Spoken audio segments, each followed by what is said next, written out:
Hello guys, मैं लवकुश सैनी आपका अपने यूट्यूब चैनल में स्वागत करता हूं। आज हम देखेंगे दर्पण समीकरण अथवा दर्पण सूत्र, मिरर इक्वेशन और मिरर फार्मूला।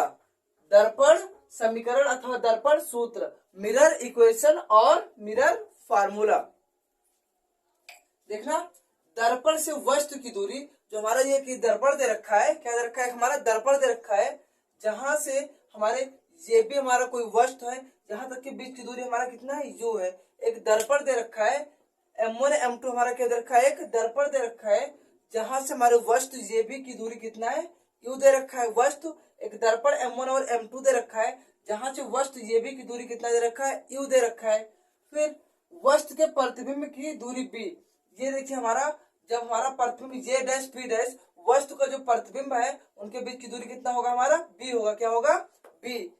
वस्तु के जो हमारा वस्तु मतलब प्रतिबिंब के वस्तु की दूरी, जो प्रतिबिंब की दूरी है वो हमारा क्या होगा, बी होगा। दर्पण से प्रतिबिंब की दूरी कितना होगा, बी होगा। फिर क्या कह रहा है, तथा वस्तु की फोकस दूरी, तथा वस्तु की फोकस दूरी। तो यहाँ दर्पण से लेकर हमारे एफ, जो हमारा मुख्य फोकस है, यहाँ तक की दूरी हमारा क्या हो जाएगा, स्मॉल एफ, फोकस दूरी हो जाएगा। फिर क्या बोलता है, में संबंध प्रदर्शित करने वाली समीकरण, जो हमारा दर्पण से वस्तु की दूरी u, वस्तु के प्रतिबिंब की दूरी b तथा वस्तु की फोकस दूरी f में संबंध प्रदर्शित करने वाला समीकरण, जो हमारा वस्तु की दूरी u तथा प्रतिबिंब की दूरी b व फोकस दूरी f में जो संबंध प्रदर्शित करता है, वो हमारा क्या कहलाता है, संबंध प्रदर्शित करने वाला समीकरण दर्पण समीकरण अथवा दर्पण सूत्र कहलाता है।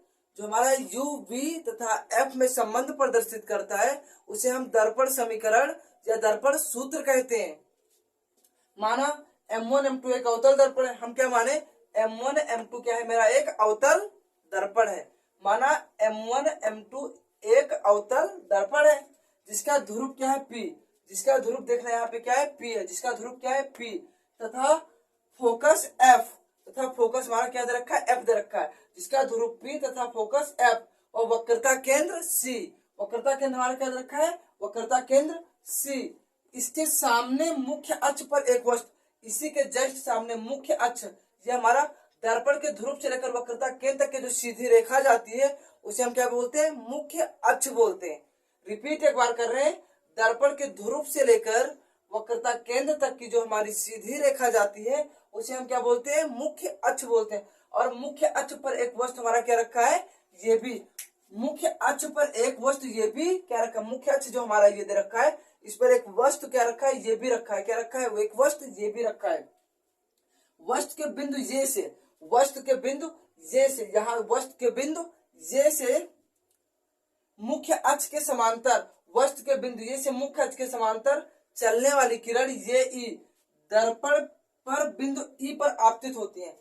वस्तु के मुख्य अक्ष के बिंदु ये से दर्पण के, जो हमारे दर्पण मुख्य अक्ष के समांतर, मुख्य अक्ष जो हमारे ये रखा है, इसके समांतर चलने वाले प्रकाश की किरण ये ई, जो हमारा मुख्य अक्ष के समांतर चलने वाले प्रकाश की किरण ये ई दे रखा है, ये बिंदु ई पर टकराता है। कहाँ पे टकराता है, बिंदु ई पर टकराता है। तथा परावर्तन, यहाँ से जब परावर्तन के पश्चात मुख्य फोकस परावर्तित जब होता है तो मुख्य फोकस कहाँ से होकर जाता है, यफ से। मुख्य फोकस देखो, दर्पण पर जो हमारा ये वस्तु ये भी से, वस्तु ये से ई पर क्या होता है, वस्तु ये जब आपतित होता है दर्पण पर, फिर जब पूरा परावर्तन के पश्चात, कहाँ से पूरा परावर्तन के पश्चात कहाँ से होकर, मुख्य फोकस एफ से होकर, परावर्तन के पश्चात फोकस एफ से होकर जाता है। ये से चलकर दर्पण के वक्रता केंद्र, अब एक चीज देखना है यहाँ पे, ये से चलकर दर्पण के वक्रता केंद्र से होकर, दर्पण के वक्रता केंद्र से सी से गुजरने वाली किरण, दर्पण के वक्रता केंद्र सी से गुजरने वाली एक किरण ये जी, एक किरण हमारा क्या है, ये जी, दर्पण के वक्रता केंद्र से गुजरने वाली किरण ये जी, जो हमारा ये रखा है ये जी, दर्पण के बिंदु जी पर, दर्पण के बिंदु जी पर क्या, यहाँ बिंदु जी पर क्या होता है, आपतित होता है, आपतित होती है। तथा परावर्तन के पश्चात, तथा परावर्तन के पश्चात उसी पथ पर देखो हमारा क्या होता है, मुख्य देखो दर्पण के यहाँ से जैसे चलने वाली प्रकाश की किरण वक्रता केंद्र से होकर बिंदु जी पर आपतित होती है, और आपतित होने के पुनः फिर क्या होता है, परावर्तन के पश्चात वो उसी माध्यम में क्या होती है, लौट जाती है। आपतित उस पथ पर क्या होता है, उस पथ पर लौट जाती है। ये से चलकर दर्पण के ध्रुव, ये से चलकर यहाँ से देखना ये से चलकर दर्पण के ध्रुव P पर एक बिंदु क्या जाता है D। ये से चलकर दर्पण के ध्रुव पर आपतित तीसरी किरण, ये से चलकर दर्पण के ध्रुव P पर आपतित तीसरी किरण P, तीसरी किरण हमारा क्या है P काटती है, तीसरी किरण P काटती है, हमारा P क्या होती है काटती है। और जब P काटती है तो पुनः परावर्तन होकर हमारा PN दिशा में, पुनः परावर्तन होकर हमारा किधर PN दिशा में चली जाती है। परावर्तन के बाद PN दिशा में जाती है, जब वो परावर्तित होता है तो किसी PN दिशा में जाती है। ये तीनों परावर्तित किरणें जो हमारा ये तीनों परावर्तित किरणें होती हैं बिंदु J डैश पर क्या होती है एक दूसरे को काटती है। ये जो तीनों किरणें आती है बिंदु J डैश पर एक दूसरे को काटती हैं। अतः बिंदु J डैश, अतः जो हमारा बिंदु J डैश दे रखा है ये बिंदु J का वास्तविक प्रतिबिंब, जो हमारा बिंदु J डैश दे रखा है ये बिंदु J का यहाँ पे क्या होगा वास्तविक प्रतिबिंब होगा। बिंदु J का वास्तविक प्रतिबिंब होगा, J का वास्तविक प्रतिबिंब है। अतः मुख्य अक्ष पर जो हमारा मुख्य अक्ष दे रखा है ये मुख्य अक्ष पर डाला गया लंब J डैश B डैश, देखना मुख्य अक्ष हमारा यही दे रखा है, मुख्य अक्ष पर डाला गया J डैश B डैश, जो लंब डाला गया है J डैश B डैश वस्तु JB, जो हमारा वस्तु JB दर्पण द्वारा बनाया गया प्रतिबिंब है वो हमारा क्या होगा वास्तविक प्रतिबिंब है। माना दर्पण जो हमारा आगे क्या है कि माना कि दर्पण की ध्रुव से वस्तु की दूरी, देखो जो हमारा दर्पण का ध्रुव दे रखा है इससे लेकर वस्तु जो हमारा यहाँ पे B दे रखा है यहाँ तक की दूरी क्या है मेरा U है। फिर प्रतिबिंब, जो हमारा प्रतिबिंब की दूरी कितना है, जहां से दर्पण के ध्रुव से लेकर J डैश B डैश जहां तक प्रतिबिंब हमारा बनता है वहां तक के बीच की दूरी हमारा क्या है B दे रखा है। फिर फोकस दूरी हमारा क्या दे रखा है F, फोकस दूरी यहाँ से दर्पण के ध्रुव से लेकर मुख्य फोकस तक की दूरी हमारा कितना दे रखा है F दे रखा है।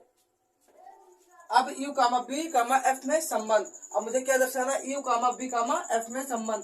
फिर हम क्या करते हैं त्रिभुज J dash B dash F, त्रिभुज J dash B dash F, देखो त्रिभुज J dash B dash F तथा त्रिभुज EDF, जो हमारा त्रिभुज J dash B dash F और त्रिभुज EDF हमारे क्या है समरूप है, क्या है समान रूप से है। त्रिभुज J dash B dash F और EDF हमारे क्या है समान रूप है, एक दूसरे के समरूप है। तो हम कह सकते हैं J डैश B डैश अपान ED, जो हमारा J डैश B डैश अपान जो ED दे रखा है दूसरे के उसके फिर बराबर B डैश F, जो हमारा B डैश F और क्या दे रखा है DF, जो हमारा B डैश F यहाँ से यहाँ तक B डैश F और DF जो यहाँ तक का है। हम ये कर सकते हैं, इसे हम समीकरण नंबर फर्स्ट मान लिए, चूंकि JE तथा BD समांतर है, चूंकि JE तथा BD हमारे क्या है समांतर है, तो हमारा ED बराबर क्या हो जाएगा ये भी हो जाएगा JE तथा BD। देखना जो हमारा J से यहाँ तक की जो यहाँ तक की एक यहाँ से यहाँ तक जो आपतित किरण है मतलब जो आपतित होती तथा B और D क्या है एक दूसरे के समांतर है, एक दूसरे के जब समांतर होगा तो हमारा ED जो है यहाँ से E और D बराबर हमारा क्या हो जाएगा JB के। जब JB और हमारा BD क्या है एक दूसरे के समांतर है तो हमारा JB जो ये डिस्टेंस दे रखा है मतलब जो वस्तु की दूरी JB दे रखी है ये हमारा E और D के क्या होगा बराबर हो, तो ED बराबर हमारा क्या हो जाएगा ये भी हो जाएगा। तो ED की जगह पे हम क्या रख देंगे ये भी रख देंगे, यहाँ पर जो हमारा ED पहले दे रखा था तो ED बराबर ये भी, तो ED की जगह पे हम क्या रख देंगे ये भी, तो हमारा क्या हो जाएगा J डैश B डैश अपान JB equal B dash F अपान DF। इसे हम समीकरण नंबर सेकंड मान लेंगे। देखो बिंदु D बिंदु P के निकट है, जो हमारा बिंदु ये D दे रखा है यहाँ पर, ये हमारा बिंदु P के क्या है बहुत निकट है। जब बिंदु P के बहुत निकट है तो इसे हम क्या मान सकते, इन्हें संपाती माना जा सकता है, इन्हें हम क्या मान सकते हैं संपाती मतलब समान रूप से मान सकते हैं। तो हम संपाती मान लिए माना जा सकता है। तो हमारा जो DF है यहाँ से देखना जो DF यहाँ से D से F तक की जो दूरी दे रखा है इसे हम क्या मानेंगे PF। DF जो हमारा दे रखा था DF से जो दूरी दे रखा था DF इक्वल क्या मान लेंगे PF। यहाँ से यहाँ तक की दूरी मुझे DF था तो हम मानेंगे क्या कि हमारा ये संपाती है, तो जो DF है ये किसके बराबर हो जाएगा PF के बराबर हो जाएगा। तो यहाँ पर DF इक्वल क्या हो गया PF हो गया। फिर देखना यहाँ पे DF दे रखा था तो DF यहाँ पे मान क्या रख देंगे PF रख देंगे, क्या रख देंगे PF। तो हमारा हो क्या जाएगा J डैश B डैश अपान JB equal B dash F अपान PF। इसे हम समीकरण नंबर थर्ड मान लेंगे। अब बिंदु P पर आपतन कोण, बिंदु P पर आपतन कोण,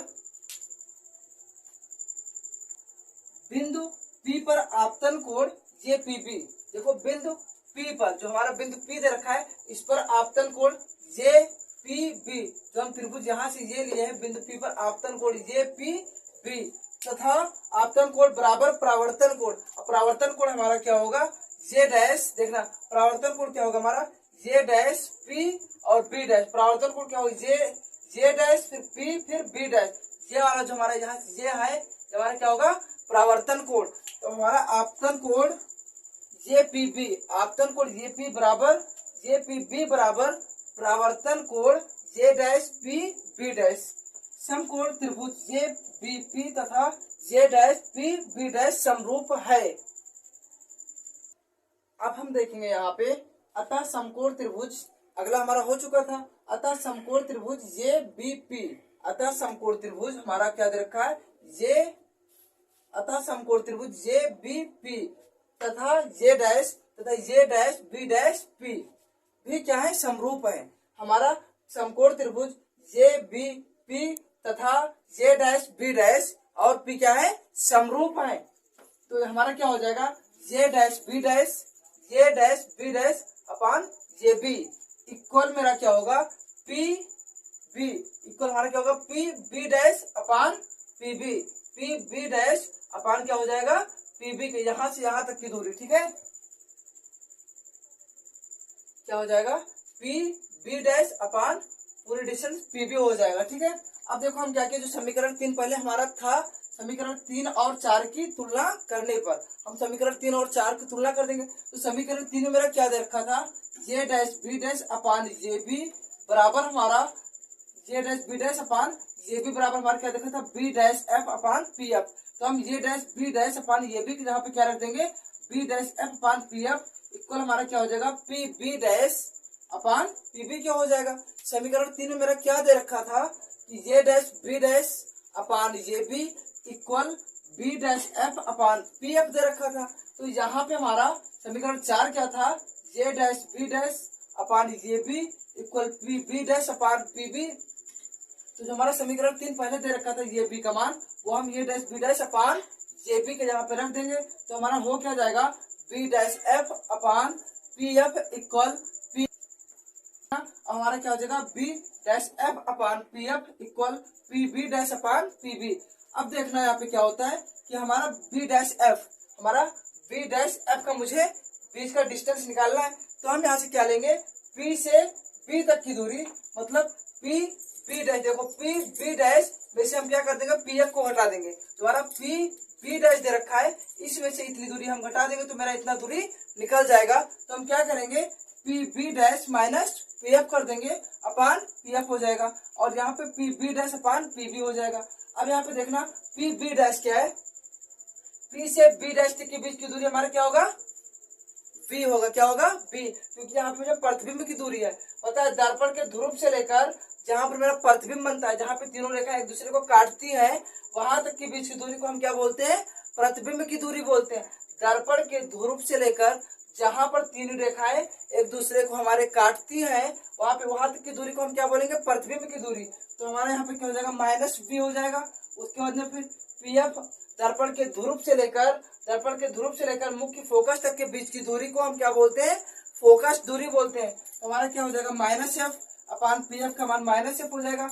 P से B डैश तक के बीच की दूरी B होगा हमारा, और P से B तक की दूरी हमारा क्या होगा माइनस U होगा। यहाँ पे हम सॉल्व करते हैं minus B comma minus F bracket में फिर क्या हो जाएगा minus F upon minus F equal minus B upon minus U। फिर देखना माइनस B का वैसे माइनस B रह जाएगा, माइनस माइनस मेरा क्या हो जाएगा प्लस हो जाएगा अपान minus F equal minus minus cancel हो जाएगा, अपान बचा क्या B अपान U। फिर यहाँ पे हम क्या करेंगे इनका तिर्यक गुणा करेंगे, इसको इस तरफ गुणा कर देंगे, इसको इस तरफ। जब इसको U को माइनस B से किया हमारा क्या होगा माइनस U भी हो गया, फिर U को पुनः F से किया हमारा क्या हो जाएगा F ही हो गया। फिर माइनस F का B से हम कर देंगे क्या हो जाएगा हमारा माइनस F भी हो गया।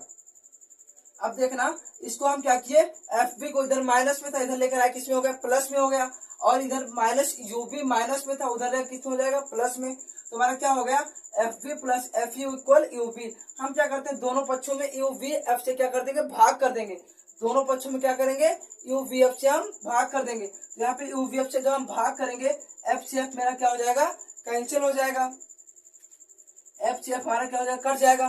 फिर क्या होगा बी से बी कट गया हमारा, यहाँ पे एफ से एफ कट गया, यू से यू कट गया। फिर यहाँ पे देखना यूबी से यूबी कट जाएगा, तो हमारा बचेगा क्या 1/u प्लस 1/b बराबर हमारा क्या आ जाएगा 1/f। हमारा इतना ये फार्मूला हो जाएगा। आप इसे ये भी लिख सकते हो 1/f equal 1/b plus 1/u। यही हमारा दर्पण समीकरण अथवा दर्पण सूत्र कहलाता है।